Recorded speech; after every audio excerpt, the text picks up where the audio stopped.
According to the U.S. Geological Survey, usgs.gov, every ounce of gold ever mined in human history could fit inside a cube only 23 meters wide. Imagine all the jewelry, coins, and vault reserves on Earth reduced to something smaller than a suburban house. That's how rare this metal truly is. Yet before it becomes a shiny bar or coin, gold must survive a journey through fire and chemicals. Inside refineries, temperatures reach 1,947 degrees Fahrenheit, and cyanide solutions strip gold from crushed rock. Workers in heat-resistant suits pour molten metal that glows like liquid sunlight. Each bar is later tested, stamped, and stored under tight security at places like Fort Knox, home to over 147 million ounces of U.S. gold.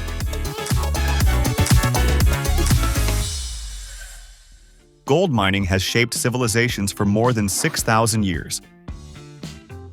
Ancient Egyptians melted it for jewelry and temple walls, while early miners used fire and simple hammers to free gold from stone. In the 1800s, the California gold rush changed everything. Steam engines, dynamite, and chemical leaching replaced pans and picks, turning mining into an industry.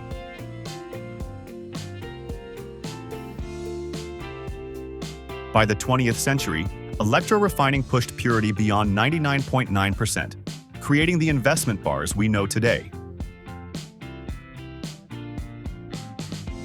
Each generation built safer mines, faster mills, and cleaner refineries.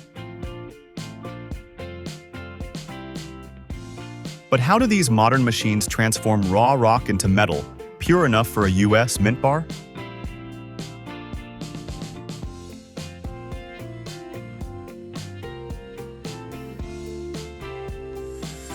Gold starts deep underground, locked inside layers of rock that have formed over millions of years.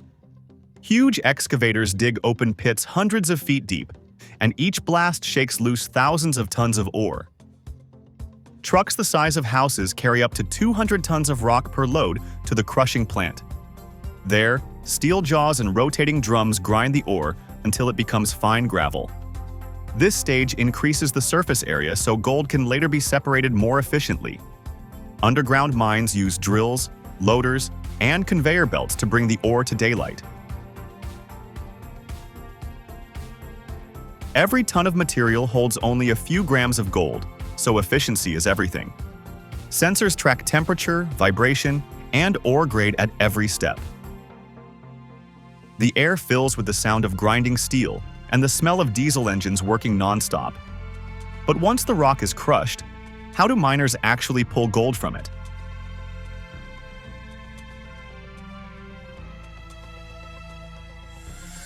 The crushed ore moves to huge leaching pads or enclosed tanks filled with a chemical solution.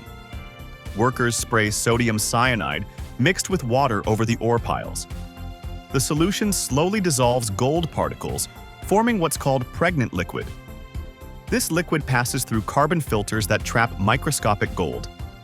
In a tank system, agitators stir the mixture to keep it oxygen-rich, while pumps circulate thousands of gallons every hour. Some plants use alternative methods like gravity separation, which relies on spinning centrifuges to isolate gold by its higher density. These mechanical systems can recover up to 90% of available gold. By the end, what was once solid rock becomes a muddy slurry loaded with microscopic metal.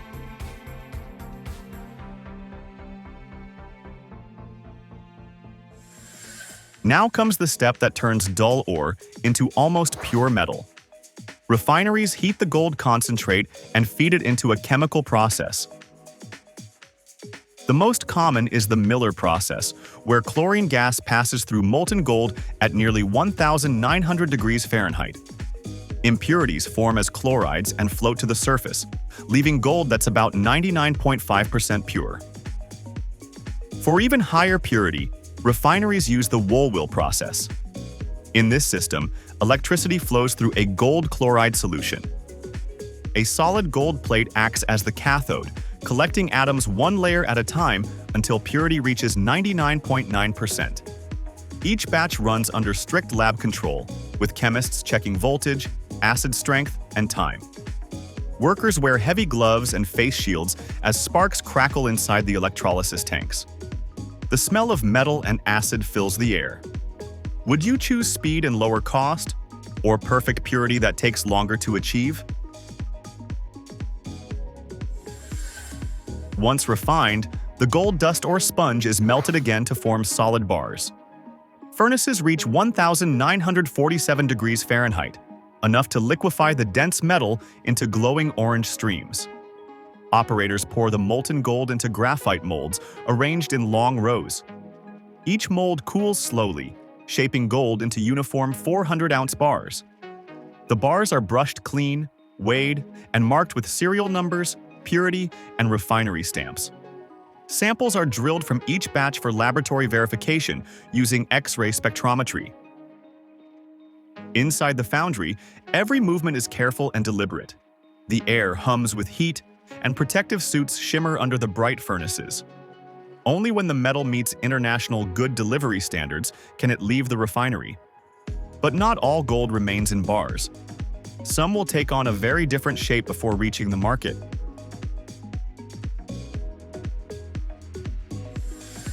At facilities like the U.S. Mint, gold bars are melted again and alloyed with copper and silver for strength. The blend becomes 22 karat, or 91.67% pure, strong enough to handle daily wear. Machines roll the metal into sheets and punch out blank discs called planchets. After heating and polishing, high-pressure presses strike each one with precise designs: bald eagles, liberty heads, or the American buffalo. Quality inspectors check weight and detail under microscopes. Approved coins are sealed, labeled, and shipped to banks or collectors. The remaining bars travel to vaults like Fort Knox, guarded behind layers of steel and concrete. Each carries a certificate of purity and a unique number. Gold may look timeless, but behind its shine lies a system of machines, heat, and human precision. So, the next time you see a coin sparkle, will you picture the industrial fire that gave it life?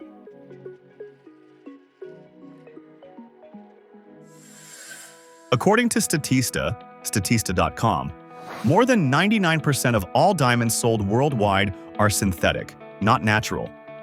That means the sparkling gems in most tools and machines didn't come from deep underground. They were built by humans.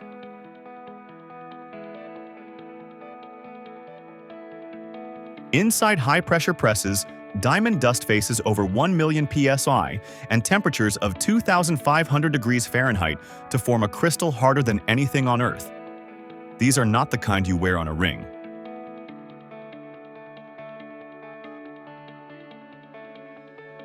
Industrial diamonds cut steel, drill through mountains, and power precision machines that keep modern life running. Yet, their journey begins from something that looks like ordinary gray powder.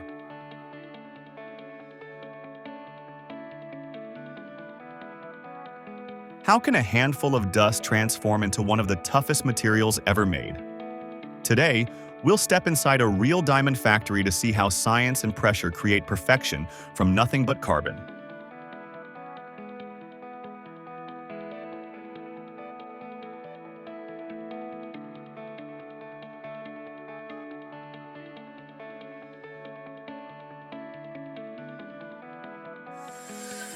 The first man-made diamond was created in 1954 by scientists at General Electric. They used a machine that squeezed carbon under heat and pressure equal to 100 miles beneath the Earth's surface. The result was small, dark crystals used for cutting tools rather than jewelry. By the 1970s, new machines could make larger synthetic diamonds for oil drilling and electronics. Today, more than 15 billion carats of industrial diamonds are produced every year, most of them in the United States and China. But how can ordinary carbon dust turn into a crystal harder than any natural material known to man?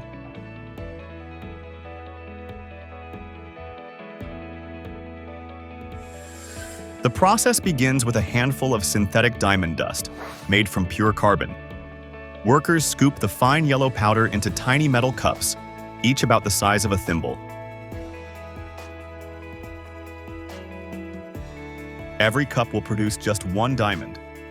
A small disc of cobalt-cemented tungsten carbide is added on top, serving as a base for the new crystal to form.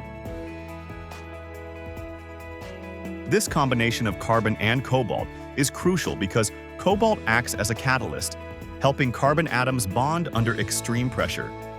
Technicians wear gloves and masks while loading the cups, as even a single speck of contamination can ruin the crystal.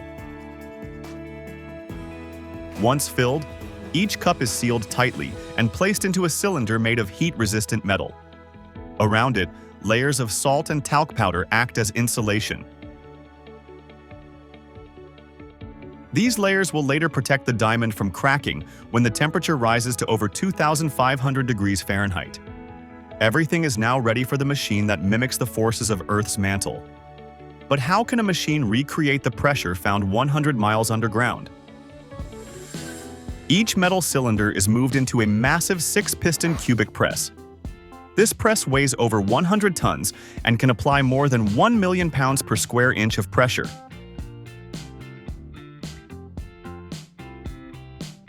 For about 10 minutes, carbon atoms rearrange themselves into a perfect diamond lattice. Cobalt melts, seeps into the carbon, and helps complete the transformation. Engineers monitor pressure, voltage, and temperature from a control panel outside a reinforced safety room. Every press is sealed behind thick blast doors in case of failure, since a sudden release of energy could destroy the chamber instantly. When the timer ends, the power shuts off and the pressure is slowly released. Inside the cooling block lies something that didn't exist 10 minutes earlier. After cooling, the solid block of talc and salt is cracked open like a geode. Workers break it apart carefully using small hammers and chisels. The metal cup, now blackened and fused with diamond, is pulled out and washed with water jets. Since the mold materials are non-toxic and water-soluble, cleanup is simple and safe. To free the diamond, technicians place the cup inside a silicon carbide sandblaster. Silicon carbide has a hardness of 9 on the Mohs scale, while diamond rates at 10. The blasting removes every bit of metal without scratching the surface. Once the casing is gone, the finished diamond emerges as a dark, glassy crystal attached to its tungsten base. Each piece is inspected under bright white lights, revealing the reflective black color caused by cobalt impurities. These imperfections don't weaken the diamond. They make it even tougher. Since nothing can cut a diamond except another diamond, factories use diamond-tipped grinding wheels for shaping. Robotic CNC machines rotate each crystal at high speed while layers of diamond powder polish its surface. The process continues through multiple grits, from coarse 15-micron powder down to fine 0.5 micron. For specialized uses, such as drill bits or 3D printer nozzles, the tungsten carbide base is kept attached for strength. Other diamonds are separated completely and shaped into discs or cones. The sound of the grinding wheel is sharp and constant, echoing through the clean workshop.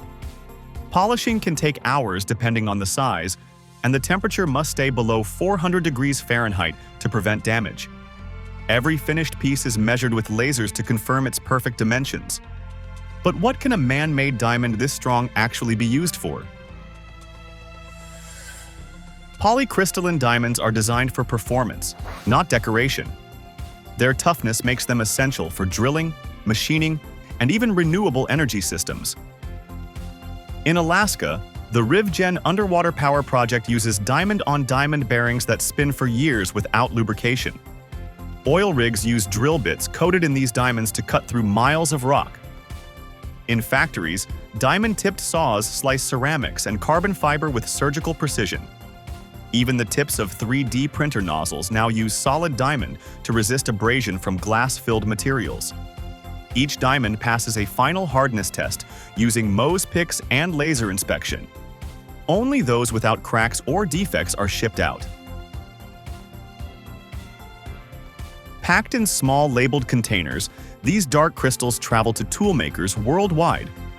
From dust to diamond, the process turns ordinary carbon into something nearly indestructible. And the next time you see a drill spark against metal, will you realize it's powered by a man-made gem born from pure pressure?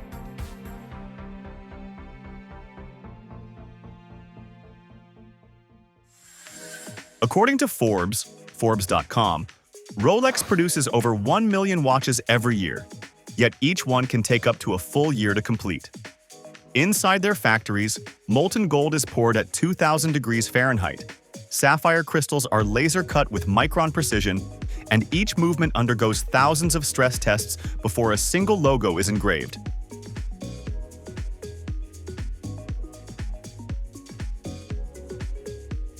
Every detail, from the ticking gears to the polished crown, is built entirely in-house, a rarity even among luxury brands. Yet behind this precision lies a quiet question. How does a company founded in 1905 still handcraft machines accurate to within 2 seconds a day? Today, we'll step inside the world of Rolex to see how metal, glass, and time itself are shaped into the most iconic watch ever made.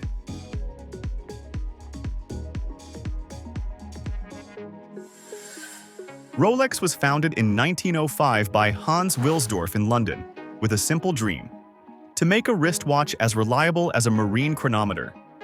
In 1910, Rolex became the first wristwatch to earn a Swiss certificate of chronometric precision, setting a new standard for accuracy. By 1926, it introduced the Oyster, the world's first waterproof watch, followed by the Perpetual Rotor in 1931, which powered the automatic movement. Every decade since, Rolex has refined its craft, building its own gold foundry, research labs, and testing rooms. But what exactly happens inside these walls that turns raw metal into a Rolex masterpiece? Every Rolex begins in a foundry deep inside the company's facility. Here, pure 24-karat gold and 950 platinum are melted in furnaces that reach over 2,000 degrees Fahrenheit. Using precise formulas, metallurgists add copper, silver, or a touch of platinum to create Rolex's proprietary alloys like Everose Gold and 904L stainless steel. Each blend is tested for hardness, corrosion resistance, and color consistency under high heat. Once molten, the liquid metal is poured into molds to form bars called ingots. After cooling, machines press these bars into sheets that will later become watch cases and bracelets. The process gives Rolex complete control over the color and durability of every watch it makes. Few brands craft their own metal, but Rolex insists on total precision from the very first step. So how are these solid metal blocks transformed into the elegant cases we see on every wrist? The metal sheets move to the case workshop, where CNC machines cut, drill, and sculpt them into perfect circular shells. Each case is carved with micron-level accuracy, taking hours to reach its final shape. Specialized robotic arms handle every piece, ensuring that no human touch introduces scratches or dust. After machining, technicians use lasers to cut openings for the crown, crystal, and movement. The cases are then placed into polishing drums that rotate at 3,000 revolutions per minute, smoothing every curve to a mirror finish. For the Oyster case, workers install a threaded case back and screw-down crown to ensure complete water resistance, tested up to 300 meters for some models. The cases are ultrasonically cleaned before heading to assembly, where every component must align perfectly. But what about the heart of the watch, the movement that makes time itself tick? Inside the movement lab, hundreds of parts smaller than a grain of rice come together to form the core of a Rolex. Trained watchmakers assemble each component by hand, using tweezers and microscopes. The balance wheel, escapement, and gear train are fitted inside a compact frame less than 30 millimeters wide. Precision is key. One misplaced screw can alter accuracy by several seconds per day. Machines oil each pivot point with microscopic drops to reduce friction. and every finished movement is tested for power reserve, temperature stability, and vibration resistance. A machine called the Witchy Chronometer Tester measures timekeeping within +2 - 2 seconds per day, Rolex's own superlative chronometer standard.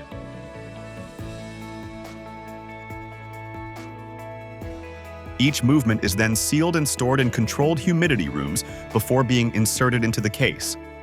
But before that happens, the dial and hands must be prepared. And this is where Rolex's artistry meets its engineering.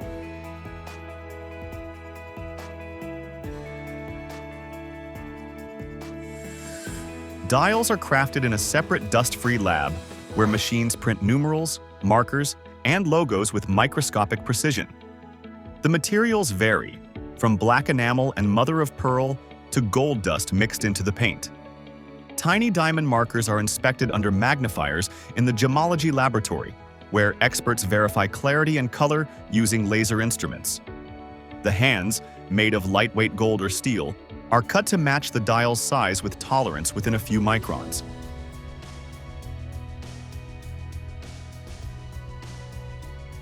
Workers wear gloves and magnifying lenses to avoid fingerprints while aligning each hand onto the pinion. Once installed, the dial is tested under bright white light to ensure the hands move smoothly without friction. Each finished face is now ready to meet its case.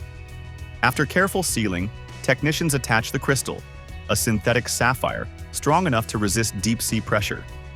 The watch finally looks complete, but it must prove its strength through the toughest tests yet.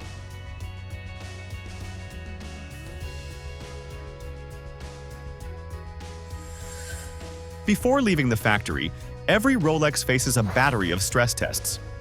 In the pressure chamber, watches are submerged to simulate depths up to 1,220 meters for dive models. Temperature rooms expose them to -20 degrees Fahrenheit to 140 degrees Fahrenheit, checking that accuracy remains stable. The crowns are twisted thousands of times to test water resistance, while robotic arms shake the watches to mimic years of wear.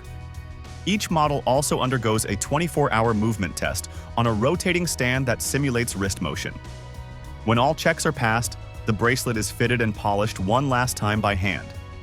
Every finished watch receives a unique serial number and is placed inside its signature green box. From molten gold to a ticking masterpiece, this is how Rolex builds time itself, 1 second at a time.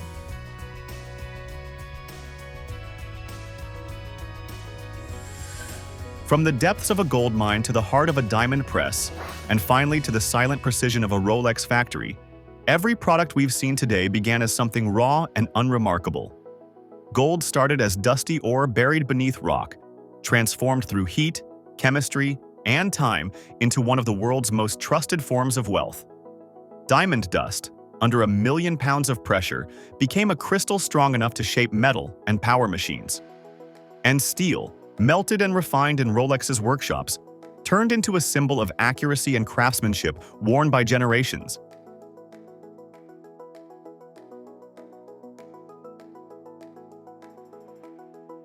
What connects all three is not luxury, but transformation. Each process takes something ordinary, carbon, metal, or stone, and subjects it to extremes of pressure, heat, and precision. What emerges is purity, endurance, and value, measured not only in dollars but in time itself. It is a reminder that perfection is never accidental. It's engineered, refined, and tested over and over again, until only excellence remains.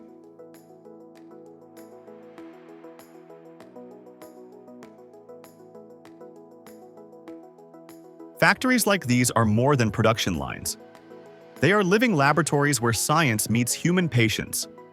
Every spark, every rotation, every drop of molten metal tells a story of invention. Behind every finished product lies decades of trial, failure, and improvement. Watching these processes unfold reveals one universal truth. What we admire most in an object is the invisible labor behind it.